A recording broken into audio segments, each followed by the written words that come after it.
Back to our channel Wins World TV. So dahil nga sa mga nagawa ni current undisputed N4 World Division Champion Naoya Inoue aka the Japanese Monster, pati na rin ang taglay niyang lakas at galing sa pakikipaglaban, para makuha niya ang current undisputed N4 World Division Champion, at masungkit ang Best Fighter Award sa taong 2023.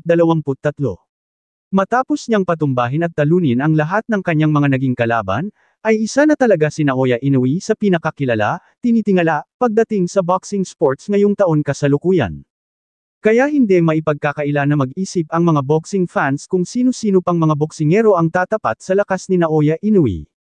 Hindi rin naman natin may tatago na talagang kitang-kita naman ang karamihan na pwedeng itapat at tatalo kay Naoya Inoue ay itong si former 3 World Division Champion, Cuadro Alas Angas ng Pinas John Riel Casimero. Ngunit sa kalagayan ngayon ni Cuadro Alas John Riel Casimero, at wala pa itong hawak na belt, at sa mga pinakita nitong laban na hindi ganun ka-empresibo ang kanyang ginawa. Kaya dahil dito ay binura na ni Naoya Inoue sa listahan sa kanyang pagpipilian kalabanan dahil ito daw ay hindi malakas, wala ng disiplina lalo na sa pagkuha ng tamang timbang. Dagdag pa iyan ay hindi ganun kalakas ang promoter ni John Riel Casimero, para ikasa ang labanan Naoya Inoue versus John Riel Casimero.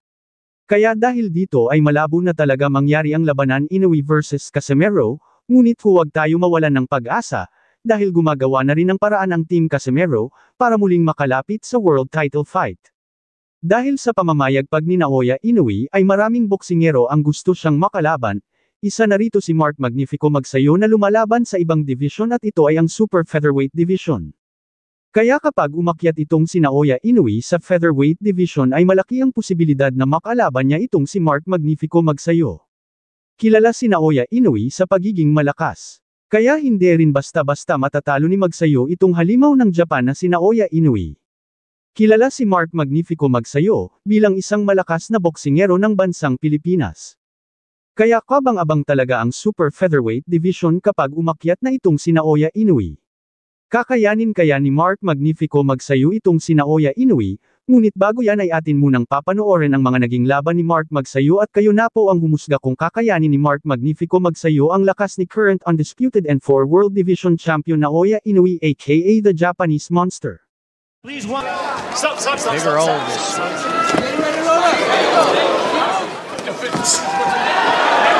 Figueroa up a bit. There's a body work. Figueroa hurt, and there was a right hand that. It's time to work the body now. There's a big right hand that connected for Max.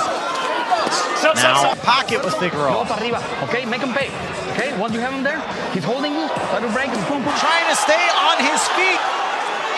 And Figueroa smiles. He knows he's got Magsayo on the ropes. Right there, left to the body. Stopped Magsayo as he was coming in.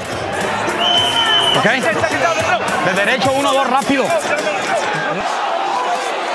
And now Figueroa in the clinch with Magsayo. But Figueroa right there. Now let's take a look at that point deductions. This is the second one. Big points in what could be the difference. I wanted this fight so bad. I dominated him. He came back with the little flurries. But I knew that once I caught him with a good body shot, he didn't have no legs under. So I just had to put pressure. And as you guys can tell, I tired him out and I dominated him. And now ladies and gentlemen, after 12 rounds of action, we go to the scorecards. We have a unanimous decision.